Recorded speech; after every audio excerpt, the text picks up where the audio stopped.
single dad tried to stop his son from begging a CEO to be mommy for a day.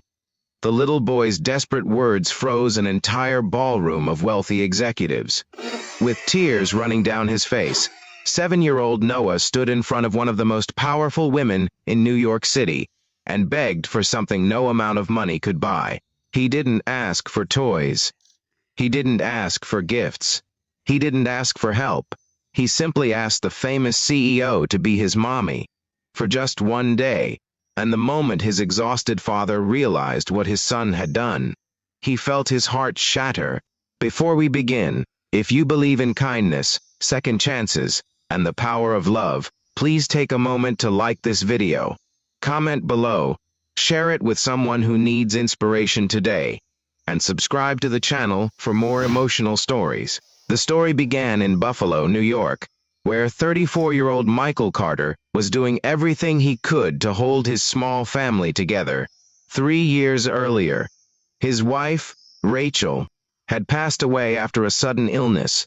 One moment she had been laughing in their kitchen while baking cookies with Noah, and the next, Michael found himself standing beside a hospital bed saying goodbye to the woman he loved most. Since then, life had become an endless cycle of sacrifice. Michael worked long hours as a maintenance technician. He woke up before sunrise, prepared Noah for school, rushed to work, picked him up afterward, cooked dinner, helped with homework, and somehow managed to keep a roof over their heads. But no matter how hard he tried, there was one thing he could never replace: a mother. Every Mother's Day was painful. Every school event felt incomplete. Every family photo carried an invisible emptiness. Noah rarely complained. He was a sweet, thoughtful child who understood more than most adults realized. Yet Michael often caught him staring at old photographs of Rachel when he thought nobody was watching. The hardest part came when Noah started asking questions Michael could never answer. Questions about what it felt like to have a mother hug you before school. Questions about what his mother would think of his drawings. Questions about whether she could still see him from heaven. Each question left Michael feeling more helpless. One evening, Noah came home excited after hearing about a charity event being held by one of America's most successful business leaders, Victoria Bennett. She was a well-known CEO whose company had donated millions to children's hospitals and community programs across the country. The event would be held in Buffalo, and local families were invited to attend. For Noah, it sounded exciting. For Michael, it sounded like a free afternoon that might help distract his son from the sadness that lingered in their lives. So they went. The Grand Hotel ballroom looked like a different world. Crystal chandeliers sparkled overhead. Business leaders mingled beside decorated tables. Photographers captured every moment. Michael felt completely out of place among the expensive suits and elegant dresses. Yet Noah seemed fascinated. As Victoria Bennett walked onto the stage, the room immediately focused on her. She spoke about compassion, family, and helping children build brighter futures. Something in her words caught Noah's attention. Something powerful. As the event ended, and guests began gathering around the CEO, Noah slipped away from his father's side. Michael noticed too late.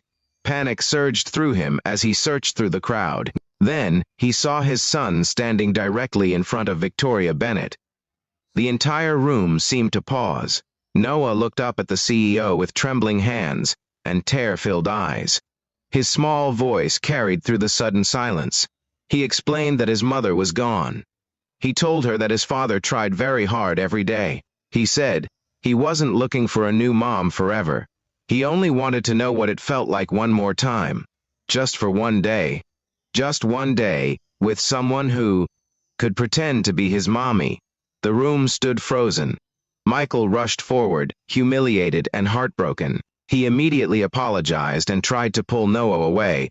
But before they could leave, Victoria gently knelt beside the little boy. What happened next surprised everyone. Instead of dismissing him, she listened. Really listened. Not as a billionaire CEO. Not as a public figure. But as a human being, unknown to most people, Victoria carried wounds of her own. Years earlier, she had lost her younger sister in a tragic accident. Since then, she had devoted herself to work, building an empire while quietly burying her grief. Looking into Noah's eyes reminded her of everything she had spent years trying to forget. The following week, an unexpected invitation arrived. Victoria wanted to spend a day with Noah and Michael. No cameras, no publicity, no reporters. Just one ordinary day. Michael hesitated at first. Pride told him to decline. Fear told him it might confuse Noah even more. But eventually he agreed. That Saturday became a day none of them would ever forget. They visited a zoo. They ate ice cream. They laughed together. Victoria helped Noah fly a kite in a park overlooking the lake. For the first time in years, Michael saw his son smiling without sadness hiding behind it. As evening approached, Noah rested his head against Victoria's shoulder while watching the sunset. The moment was simple, yet it carried the weight of healing. Not because anyone replaced Rachel, no one ever could, but because Noah learned something important. Love could still exist after loss, kindness could still appear when least expected, and family could come in unexpected forms. Over the next several months, Victoria stayed in touch. She attended some of Noah's school events. She became a trusted friend to both father and son. More importantly, she encouraged Michael to stop carrying every burden alone. For years he had convinced himself that asking for help was weakness. Victoria showed him otherwise. With her support, Michael returned to community college and completed certifications that led to a better paying career. Their financial struggles slowly eased. Life wasn't perfect. Grief never completely disappeared. But hope finally returned. Years later, at Noah's high school graduation, Michael looked across the audience and saw Victoria sitting proudly beside him.